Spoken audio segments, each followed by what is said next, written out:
सिर्फ सच।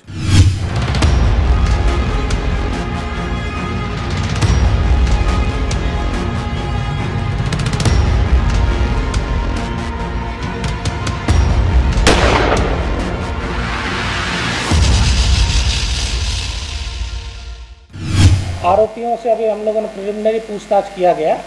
आरोपियों तो हर बार आप जानते हो कि अपराधी कुछ तथ्य छुपाते हैं, कुछ गुमराह करने का प्रयास करते हैं। तो इसको दृष्टिगत रखते हुए जो उन लोगों ने हम लोग अभी प्रारंभिक स्टेज पे बताया, उसके आधार पे हम लोग आपको बता रहे हैं।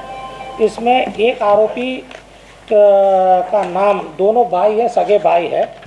एक आरोपी का नाम सुनील कुमार पाल है जो 24 वर्ष का है, और दूसरा का कि मनोज कुमार पाल है। ये दोनों क्या है, उनके सगे बाप है हंसराज पाल, जो वाराणसी में रहते खेती करते हैं।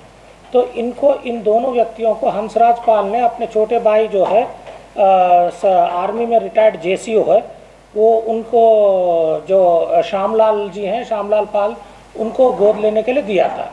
अभी 2017 में इनके आरोपियों का कहना ये है कि ये श्यामलाल जी का पहले पत्नी वहाँ वाराणसी में रहती, उन्हें दूसरे पत्नी भी कर लिया यहाँ पर, और ये अपना कौन सा है सालीवाड़ा में उनका एक छोटा सा प्लॉट में रहने लगे।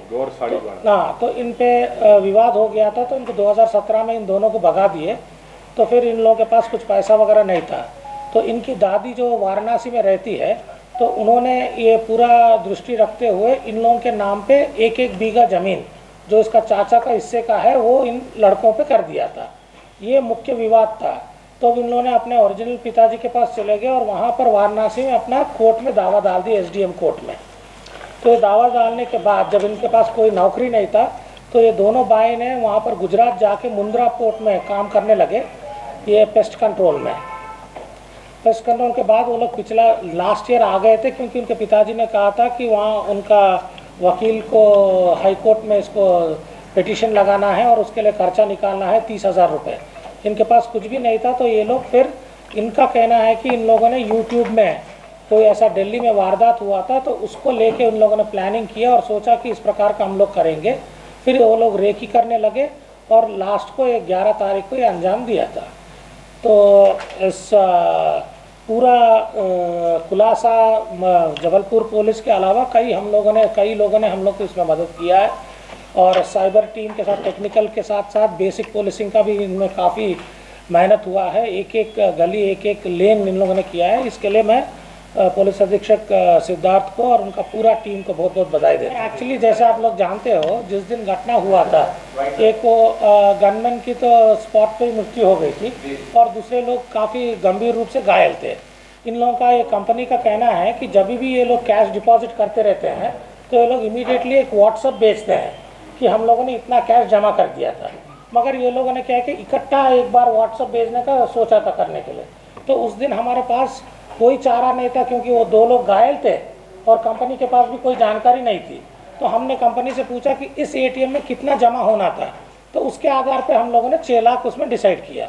फिर कंपनी ने बोला कि हम लोग जब ये ठीक हो जाएंगे फिर इनसे पूछताछ करके एक फिगर को आएंगे।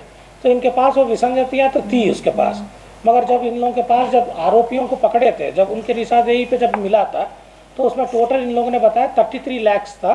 33 लाख में से उन लोगों ने 32,98,000 केवल 2,000 रुपये खर्चा हुआ।